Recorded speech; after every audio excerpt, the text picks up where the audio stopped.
There is a quintessential essence to a Disney princess.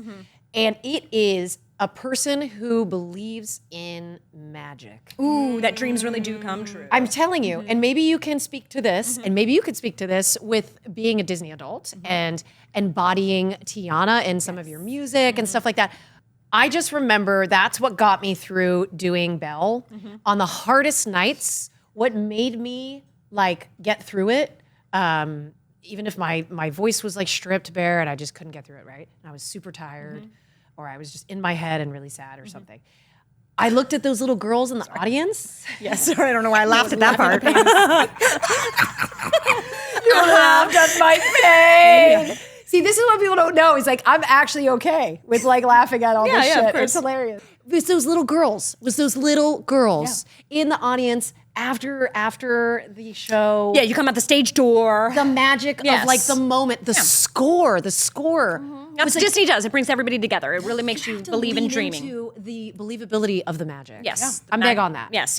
I'm actually very big on that. Yes, and you're magical. Speaking of magic, we're so happy you're here. Thank you for being here. I can't believe how talented you are. I just discovered you. Christy's known about you for ages. I turned her on to you. Yeah, you're a triple threat. Tell us about, I don't know why I want to lean into this, about Harvard. Triple. The fact that you're, triple what? Triple, like, and the fourth is Yeah, being so an this Ivy League graduate. big name bitch is a fantastic singer, a TikTok... Big name bitch, she has one name. We need to give her more. A TikTok star, a feminist. I mean, the things you're doing for female brands and empowerment is truly wonderful and exciting and just gives me such hope for the future. I have a million questions to ask you about singing and everything, but I guess I want to start with Harvard. How long ago did you go to Harvard? How long ago did you graduate? Not that long ago. So I graduated officially in 2021. Okay. I graduated on my couch because it was during the pandemic. Yes. But we got invited back the year after for like the in-person celebration thing. Oh, okay, to take the tassel and throw the hat. Take it, throw it, pitch it, anything. But Harvard was great. I ran Harvard. Yes, you did. No. Yes, you did. Harvard, I ran Harvard. Yeah. Yes, she did, though. She did that. No, like, if you literally, like, Google, like, Samira Harvard, you will see, like, an article that says, like, all roads lead to Samira. Because I literally ran Harvard. Follow the yellow brick road. The red brick road, the Roy G. Biv road is mine. I love you so much. That's amazing. And what did you study? Sociology and educational studies. Well, you lost me at sociology and educational studies. I'm just Well, kidding. I thought I was going to do biomedical engineering. Okay, I now. was so What would that entail? What kind of job would that president. Please let me know. I have no clue. It was just, You can make your own biomedical engineering means you Right. can like make makeup. maybe it's really, I think it's like the tools that they use, like that the doctors use or something like that. I don't really okay, know. got it. But it was just like, that was the thing. It was like, what makes the most money? What does this? And it was like, okay, biomedical engineering, who has the best program? Stanford. I thought I was going to go to Stanford. So I was like, oh my gosh, Stanford.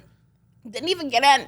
I was going to say, did you also get into Stanford? No, I didn't get into Stanford. Okay, good. Did you want to though? No, but see, a part of you I was really like, didn't. The thing is, I only wanted to go to Stanford because it was like, oh, okay, biomedical engineering, let's go, let's do this. And the Harvard acceptance actually came before the Stanford one. And I used to sing at like the Tulane baseball games in New Orleans. And so like I was at the baseball game when I had gotten the Stanford rejection. But I didn't even care. I was like, got into Harvard 2 days ago. Yeah. Oh, yeah. Bye, Stanford. Oh, you got into Harvard before that? Oh, yeah, that'll make you feel good. Who cares anymore? I was like, who cares? That is so impressive. Yeah. Right? Yeah. May I ask your age? I'm 24. 24. Gosh, I shouldn't have asked. I feel horrible now. Harvard is very hard. God, tell me, what an idiot. Tell me something I don't know. I used to be a tour guide, and it's like for Harvard. I like worked for the admissions office. I was just like, She was just like an overachiever, I want to dude. give a tour. I want to walk people around, point people around. She ran Harvard. No, I literally ran Harvard. Yeah. And people would always ask like, oh my gosh, like, is it hard? And I always be like, the hardest part's getting in. Yeah. You're good. Just get in. You're good. Yeah. But And it's then such a wonderful place because like you are filled with a lot of, different minds, different thinkers. Like me, I'm like, okay, I wanted to do biomedical engineering. Then I see people who actually do it. I'm like, oh, you do it. Yeah. They had people like discovering stars and whatnot. I'm like, okay. Oh, I'm so glad you're not doing that. No, I don't even think if I looked into a telescope that I could really even tell what I was looking at. Like, Yeah. No, but anything like science. you belonged there no matter what. Oh, You knew absolutely. that. Yeah. You belonged to Harvard. Absolutely. And it was the community that you put yourself into and you were fully a part of. Because I will say this about Ivy League schools, you get what you put into it. Right. And if you just try to coast and your daddy like owns a building and you just go through and you get gentleman C's, they call it gentleman C's at the Ivy, you know what I'm talking about? Like you don't even have to do much to get a C to pass. But when you actually care and you network and you find people that are going to go down the line and like be discovering stars or funding the next Facebook.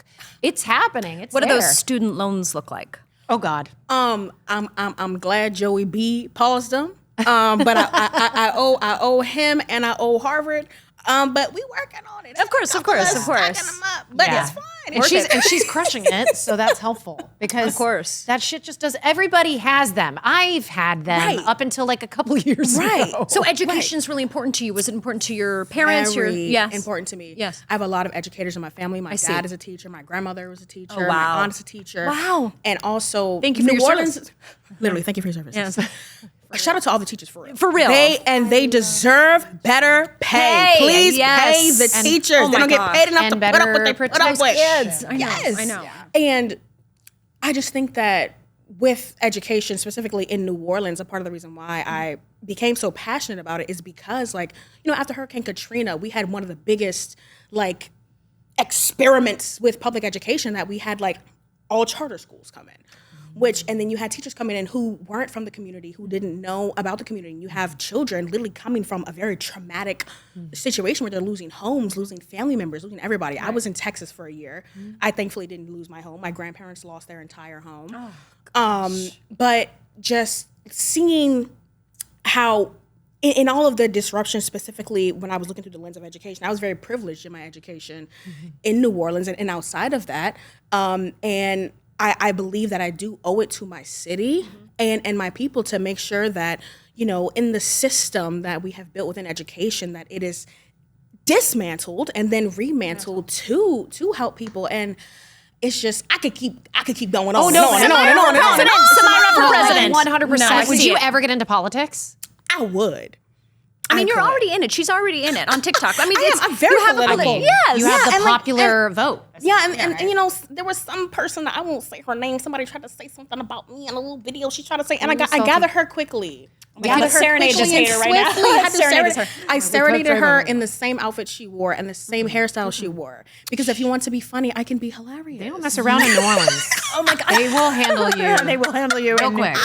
She survived a hurricane. Do you think she give a fuck about you? No. That's what I'm saying. You are so funny though. How did you find your funniness? How did you find you're just so confident and so you. I mean, who's funny in your family? Where did you get your sense of humor? My daddy is so funny. I tell people this all the time. My daddy is one of the funniest people that I know. Like, when someone is just like, they just say something, and they're not even saying something to be funny. It's just funny. Yes. But like, he'll be like, it's hot outside today. And it's just funny. Yeah, like the way he says it. delivery. Yeah, like Yes, the tone. yes. He's The just, honesty. Yeah, he's so funny. I believe it. You're so funny.